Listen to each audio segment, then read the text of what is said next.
සුබ දවසක් සිළුම් දෙනාට අද වීඩියෝ එකෙන් අපි කතා කරන්න බලාපොරොත්තු වෙන්නේ floatless relay switch එකක් කොහොමද wire කරගන්නේ කියලා. ඉතින් මේ වගේ වීඩියෝස් බලන්න කැමති නම් SLEC work YouTube channel එක subscribe කරලා එක තියෙන කියලා පුංචි ඉල්ලීමක් කරනවා. මේ relay එකේ කාර්යය අපි සඳහන් කරොත් අපිට පුළුවන් මේ relay එක හරහා ටැංකියේ වතුර මට්ටම පාලනය කරන්න. ඒ කියන්නේ ටැංකියේ වතුර මට්ටම අඩු වුණාට පස්සේ ඔටෝමැටිකලි වතුර මෝටරය ඔන් කරගන්න පුළුවන්. ඒ වගේම ටැංකිය පිරුණාට පස්සේ ඔටෝමැටිකලි වතුර මෝටර එක ඕෆ් කර ගැනීමේ හැකියාවක් තියෙනවා මේ රිලේ එක අපිට පාවිච්චි කිරීම තුලින්. ඉතින් මේ රිලේ එක පාවිච්චි කරන නම් අපිට වෙනම ෆ්ලොට් ස්විච් එකක් අවශ්‍ය වෙන්නේ නැහැ. ඉතින් මේ රූප සටහනේ තියෙන ෆ්ලොට් ස්විච් එකක් අපිට අවශ්‍ය වෙන්නේ නැහැ. ඉතින් අපි බලමු මේක කොහොමද වයර් කරගන්නේ කියලා. මේ රිලේ එකත් එක්ක අපිට 8 pin රිලේ බේස් එකක් අවශ්‍ය වෙනවා. ඉතින් ඔයාලා මගේ වීඩියෝ ඊට කලින් බලලා තියෙනවා නම් ඔයාලා දන්නවා 8 pin රිලේ එකක් කියන්නේ මොකක්ද රිලේ බේස් එකක් කොහොමද හැදිලා තින්නේ කියලා.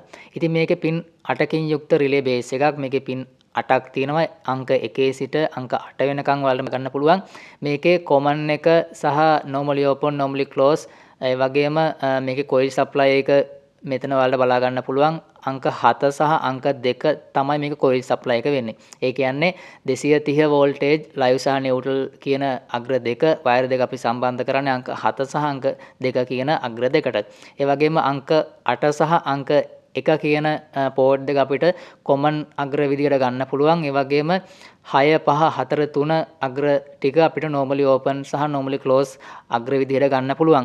ඉතින් මේක relay pace එක ගැන ලොකුවට පැහැදිලි කරන්න බලාපොරොත්තු වෙන්නේ නැහැ. මොනොත් වීඩියෝ එක ගොඩක් දීර්ඝ වෙන හින්දා මම මේ විදිහට ඔයාලට පැහැදිලි කරේ. ඔයාලට පුළුවන් මේ relay base ගැන වෙනත් වීඩියෝ බලලා හරි මගේ channel එකේ තියෙන වීඩියෝස් බලලා හරි ඉගෙන ගන්න. ඉතින් ඔයාලට relay base එක ගැන අවබෝධයක් නැත්නම් මේ වීඩියෝ එකත් බලන්න. ඉතින් අපි දැන් මෙතනදී 7 සහ 2 කියන point දෙකට තමයි live සහ neutral කියන අග්‍ර දෙක අපි සම්බන්ධ කරන්නේ. අපි මෙතනදී අංක 8 කියන එකට common අග්‍රයට live connection එකක් දෙනවා. අංක 7න් අංක 8ට loop එකක් අරගෙන ඒ වගේම අපි contactor එකක් අපි පාවිච්චි කරනවා. ඒක coil supply එක වෙන A1 එකට අපි අංක 6න් තමයි signal එක අරගෙන යන්නේ. ඒ කියන්නේ normally open එකෙන්. ඒ වගේම අංක 3 සහ අංක 4 කියන අග්‍ර දෙක අපි පාවිච්චි කරනවා ටැංකියට ලබා දෙන සිග්නල් වයර් දෙක විදිහට.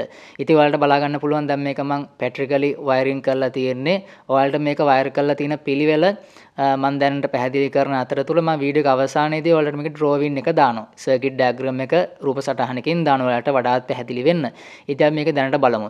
මේකේ රතු සහ කළු කියන වයර් දෙක තමයි මම live සහ neutral විදිහට අරගෙන තියෙන්නේ. මේන් ස්විච් එකක් හරහා කන්ට්‍රැක්ටර් එකට දීලා තියෙනවා. කන්ට්‍රැක්ටර් ඉහළට supply එක input කරලා තිනවා. මෙන්න මේ වයර් දෙක තමයි අපි මෝටරයට ලබා දීලා තියෙන්නේ. මෙන්න මේ මෝටර එක විදිහට මම පොඩි 230න් වැඩ කරන චූටි මෝටර එකක් අරගත්ත වලට පෙන්වන්න ඕන හින්දා ඉතින් කන්ට්‍රැක්ටර් එක හරහා තමයි මෝටර එක වැඩ කරන්නේ. රතු පාට වයර් එක live connection එක, කළු පාට වයර් එක neutral connection එක විදිහට අරගෙන තියෙනවා. මේක power wiring එක වලට power wiring එක කරගන්නකොට මෝටර එකේ තියෙන ampere එකට අනුව වයර් පාවිච්චි කරන්න මතක තියාගන්න. 1.5 2.5 වයර් දානවා නම් ගොඩක් හොඳයි වතුර මෝටරස් වලට. ඉතින් බලන්න ඊට අමතරව 8 pin relay base එක තියෙනවා. අපි වතුර ටැංකිය වෙනුවට මම මෙතන වතුර කෝප්පයක් අරගෙන තියෙනවා. ඉතින් අපි බලමු මේක කොහොමද වයර් කරගන්නේ කියලා. අපි පිළිවෙලට ගත්තොත් relay base එකේ අංක 7 කියන එකට සහ අංක 2 කියන තැන් දෙකට තමයි අපි live connection එක සහ neutral connection එක දීලා තියෙන්නේ. අංක 7ට live connection එක දීලා තියෙනවා direct live connection එකක්. ඒක contactor එකේ input එකෙන් අරගෙන තින්නේ. ඒ කියන්නේ direct live connection එකක් තමයි අපි relay base එකේ අංක 7ට සම්බන්ධ කරලා තියෙන්නේ. ඔයාලට මේ තැඹිලි පාට වයර් එකෙන් පේන්නේ අර රතු පාට වයර් එක ගාවින් දාපු loop එක. ඒ වගේම අංක 8ටත් අපි ඒ loop එකම අරගෙන ගිහිල්ලා තිනවා. ඒ කියන්නේ common එකට direct live connection එක අපි දෙන්න ඕනේ. මේකේ අපි supply ලබා ගන්න. ඉතින් ඊට පස්සේ ඔයාලට normally open port එකෙන් රතු පාට වයර් එකක් අරගෙන තිනවා බලා ගන්න පුළුවන් contactor එකේ A1 කියන coil supply එකට. ඒ කියන්නේ මේකේ අපි floatless relay switch එක හරහා තමයි වතුර මෝටර එක on වෙන්නේ. ඉතින් ඒ relay එක හරහා අංක 6ට signal එක ගියාට පස්සේ මේ contactor එක ක්‍රියාත්මක වෙලා වතුර මෝටර එක on වෙන විදිහට තමයි අපි අංක 6ට වයර් එක සම්බන්ධ කරලා contactor එකට ගත්තේ. ඉතින් contactor එක සහ 8 pin relay එක වැඩ කරන voltage 230 ලබා දෙන්න ඕනනේ. ඉතින් ඒකින්ද අපි මේ විදිහට direct neutral එකක් අපි ලබා දීලා තියෙනවා. contactor එකේ coil supply එක වෙන අනිත් port එක A2 වෙත අපි direct neutral එක මේ විදිහට අපි ලබා දුන්නා. ඒකෙම loop එක 8 pin relay එකේ number 2 කියන අග්‍රයට අපි සම්බන්ධ කරනවා. ඒ කියන්නේ කන්ට්‍රැක්ටර් එකට සහ ඒ පින් රිලේ එකට මේ විදිහට ඩිරෙක්ට් නියුට්‍රල් එක අපි ලබා දීලා තියෙනවා. ඒ නියුට්‍රල් එක ගත්තේ අපි කළු පාට වයර් එකෙන්, ඒ කියන්නේ කන්ට්‍රැක්ටර් එකේ ඉන්පුට් එකෙන්. මෙතන 3 සහ 4 කියන අග්‍ර දෙකට අපි පාවිච්චි කරනවා වයර් දෙකක්. ඒ වයර් දෙක අපි සිග්නල් වයර් එකක් විදිහට තමයි වතුර ටැංකියට අරගෙන යන්නේ. ඉතින් මේ සිග්නල් වයර් දෙක අරගෙන තියෙනවා මෙතන දුඹුරු සහ දම් පාට වයර් දෙකෙන්. දුඹුරු පාට වයර් එකට තරමක් දුරට කොට අපි මේ වයර් එක පාවිච්චි කරන්නේ ටැංකිය සම්පූර්ණයෙන් පිරුණාට පස්සේ රිලේ එකට සිග්නල් එකක් යන්න ඕනේ වතුර මෝටර එක ඕෆ් වෙන්න. අන්න ඒ සඳහා තමයි දුඹුරු පාට වයර් එක ගත්තේ. දම් පාට වයර් එක තියෙනවා. දම් පාට වයර් එක ගත්තේ ටැංකියෙන් භාගයක් විතර වතුර මට්ටම අඩු වුණාට පස්සේ වතුර මෝටර එක ඔටෝමැටිකලි ඔන් වෙන්න ඕන හින්දා මේ දම් පාට වයර් එකෙන් තමයි අපි සිග්නල් එක අරගෙන යන්නේ. ඒ වගේම අර්ත් වයර් එක මෙතන බලා ගන්න පුළුවන්. අපි ටැංකියේ පතුලටම අපි අර්ත් වයර් එක දානවා. අර්ත් වයර් කියන්නේ අපි සිග්නල් වයර් එක දානවා. ඒ දාන්නේ අපිට හදිසිය හරි මේකේ කරන්ට් එක ලීක් වුණොත් වතුරට ටැංකියට මේක ඕෆ් වෙන්න.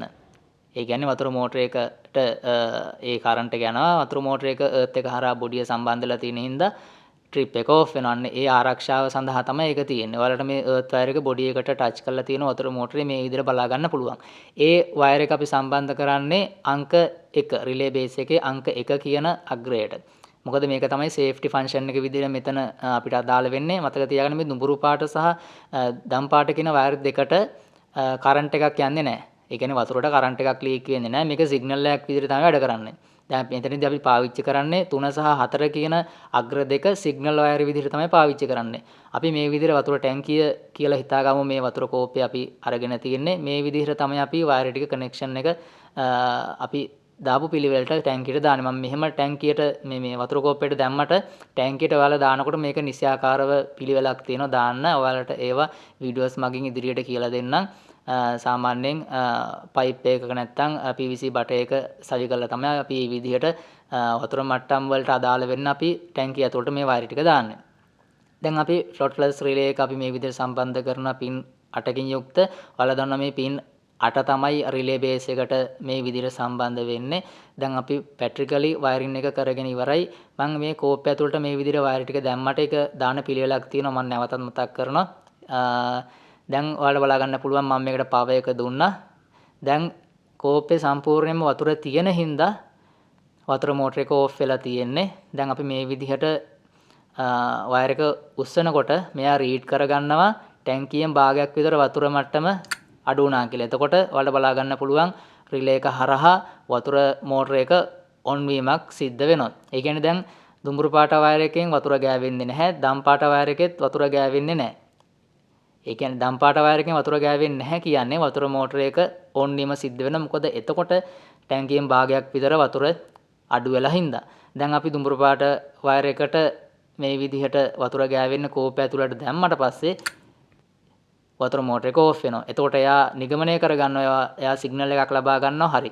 දුඹුරු පාට වයර් එකට වතුර ගෑවෙනවා කියන්නේ ටැංකිය සම්පූර්ණයෙන් පිරලා තියෙන්නේ. එතකොට මේ floatless relay switch එක හරහා වතුර මෝටර එක ඕෆ් වෙනවා. අන්න ඒ විදිහට තමයි සිග්නල් එක වැඩ කරන්නේ. දැන් ඔයාලට සමීප රූප සටහනක් බලා ගන්න පුළුවන්. දම් පාට වයර් එකෙන් වතුර ඉවත් වුණාට පස්සේ වතුර මෝටර එක ඔටෝමැටිකලි ඔන් වෙනවා. ඊට පස්සේ දුඹුරු පාට වයර් එකට මේ විදිහට කෝප්ප ඇතුළට දානකොට දුඹුරු පාට වයර් එකේ වතුර ගෑවුණාට පස්සේ මෝටර එක ඔටෝමැටිකලි ඕෆ් වෙනවා. ඉතින් මම හිතනවා ඔයාලට පැහැදිලි වුණා කියලා. ඔයාලට ෆ්ලොට් ස්විච් එකක් මේ සඳහා අවශ්‍ය වෙන්නේ නැහැ. ඔයාලට වයර් කනෙක්ෂන් එක මේ විදිහට දාගෙන ටැංකිය ඇතුළට නිසියාකාරව වයර් කනෙක්ෂන් එක දාන්න ඔයාලට පුළුවන් මේ විදිහට වයර් කරගන්න. ඉතින් මේ තියෙන ඩයග්‍රෑම් එක ඔයාලට අපැහැදිලි තැනක් තියෙනවා නම් මේකෙන් බලා ගන්න පුළුවන්. ඒ වගේම තවත් අපැහැදිලි නම් කමෙන්ට් සෙක්ෂන් එකේ කමෙන්ට් එකක් විදිහට පළ කරන අපි කැමතියි ඒවට උත්තර දෙන්න. වීඩියෝ එක හොඳයි කියලා හිතනවා නම් වීඩියෝ එකට ලයික් කරන්න. තවත් යාළුවෝට බලන්න වීඩියෝ එක ෂෙයා කරන්න කියලා පුංචි ඉල්ලීමක් කරනවා. සබ්ස්ක්‍රයිබ් කරමු නැති කෙනෙක් ඉන්නවා නම් channel එක සබ්ස්ක්‍රයිබ් කරලා එකතු වෙන්න. කිසියම් ගැටලුවක් තියෙනවා නම් අනිවාර්යෙන් පහතින් කමෙන්ට් සෙක්ෂන් එකේ කමෙන්ට් එකක් විදිහට පළ කරන්න. සුබ දවසක් සියලුම දෙනාට.